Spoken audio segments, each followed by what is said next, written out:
गजाननं भूतगणाधिसेवितं कपित्थजम्बूफलचारुभक्षणम् उमासुतं शोकविनाशकारकं नमामि विघ्नेश्वरपादपङ्कजम्। कृष्णाय वासुदेवाय देवकीनन्दनाय च नन्दगोपकुमाराय गोविन्दाय नमो नमः। आकाशात् पतितं तोयं यथा गच्छति सागरं सर्वदेव नमस्कारः केशवं प्रति गच्छति। मूकं करोति वाचालं पङ्गुं लघयन्ते गिरिं यत्कृपातमहं वन्दे परमानन्दमाधवं। त्वमेव माता च पिता त्वमेव बन्धुश्च सखा त्वमेव विद्या द्रविणं त्वमेव सर्वं मम देवदेव।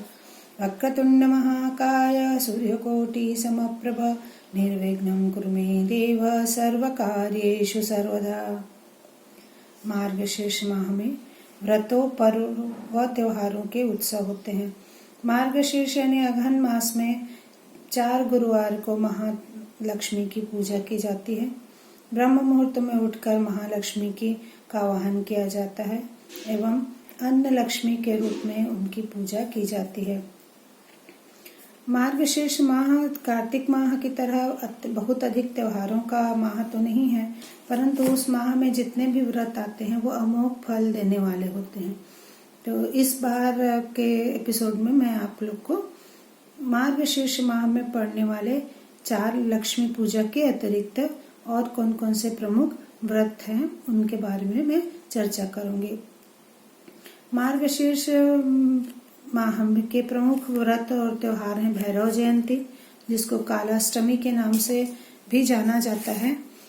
इसके अलावा शान देवी की पूजा, फिर दत्तात्रेय जयंती, उत्पन्ना एकादशी, चंपा षष्ठी और मोक्षदा एकादशी है।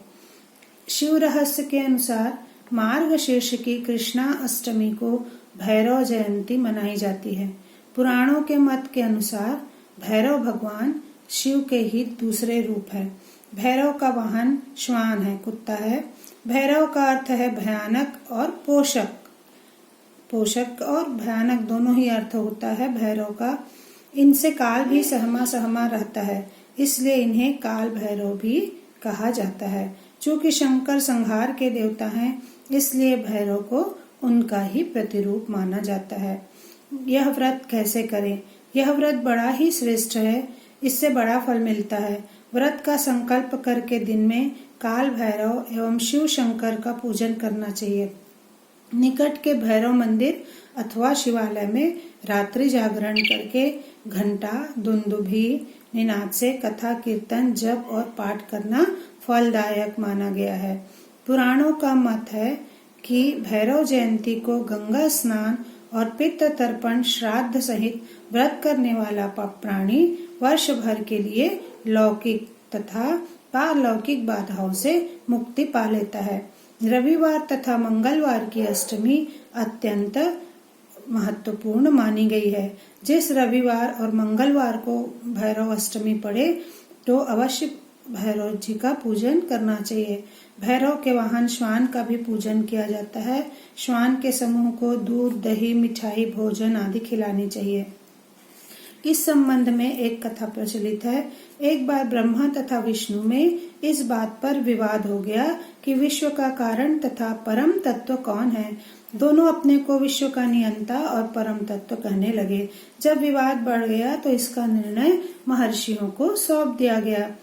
महर्षियों ने वेद शास्त्रों का चिंतन करके मनन करके निर्णय लिया कि वास्तव में परम तत्व कोई अव्यक्त संस्था है। विष्णु एवं ब्रह्मा उसी विभूति से बने हैं, दोनों में उसी के अंश विद्यमान हैं। भगवान विष्णु ने तो यह बात स्वीकार कर ली, तब ब्रह्मा जी इस बात को नहीं माने। वे महर्षियों के निर्णय की अवज्ञा करके अपने को ही सर्वोपरि और सृष्टि का नियंता घोषित करते रहे। परम तत्व की अवज्ञा का बहुत बड़ा अपमान था यह। भगवान शंकर ने तत्काल भैरव रूप धारण करके ब्रह्मा जी का गर्व चूर कर दिया। उस दिन मार्गशीर्ष के कृष्ण पक्ष की अष्टमी थी, इसलिए इस दिन को पर्व के रूप में भैरव जयंती के रूप में मनाया गया। भैरव अष्टमी हमें काल का स्मरण कराती है। काल भैरव की शरण में जाने से मृत्यु का भय समाप्त हो जाता है। मृत्यु का भय समाप्त हो जाता है। जो जीव काशी में मृत्यु को प्राप्त होता है, उसके पाप कर्मों का भोग वह काल भैरव सोटे से पीट कर पूरा कर देते हैं। इस पीटन क्रिया को भैरव यातना कहा गया है। चिरकाल तक नरक भोगे जाने का कष्ट इस यातना द्वारा कुछ ही क्षणों में निपट जाता है। काल भैरव सदा धर्म साधक, शांत, तितिक्षु तथा सामाजिक मर्यादाओं का पालन करने वाले प्राणी की काल से रक्षा करते हैं। यहाँ पर ये जो भैरव यातना जो है वह अत्यंत ही गूढ़ शब्द है और इसको खाली सोटे से पीट देना ये एक प्रतीकात्मक है। भैरव यातना एक ऐसी प्रक्रिया है जिसमें व्यक्ति के अंतिम क्षण में इतनी तेजी से तेज चलती फिल्म की तरह उसके सारे कर्म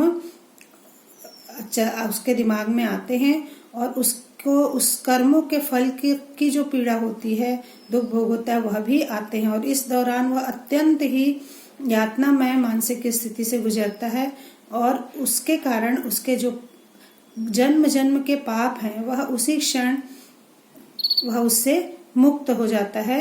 उसी को भैरव यातना कहा गया है। इसके संबंध में पुराणों में ज्यादा नहीं है, परंतु हमारे अर्वाचीन साहित्य में और शिव पुराण में भी जिक्र है, परंतु यह अत्यंत गूढ़ विषय है। इसीलिए लोग काशी में अपनी मृत्यु के लिए जाते थे। उसका मतलब ये नहीं था कि काशी में मृत्यु हो जाएगी तो सीधा स्वर्ग मिल जाएगा। काशी में काल भैरव जी व्यक्ति को उसके अनेक जन्मों के और वर्तमान जन्मों के संचित पापों के फल को मृत्यु के समय प्रदान करके उसको उस यातना से जल्दी मुक्त कर देते हैं और उसके सारे पाप धुलने से स्वाभाविक है कि व्यक्ति स्वर्ग को प्राप्त होता है। तो ये भैरव जयंती की व्रत कथा आपने सुनी। अगले वीडियो में मैं आपको दत्तात्रेय जयंती और उत्पन्ना एकादशी के बारे में बताऊंगी। आप लोग इसको अवश्य ही सुनिए। श्रीमन्नारायण नारायण नारायण।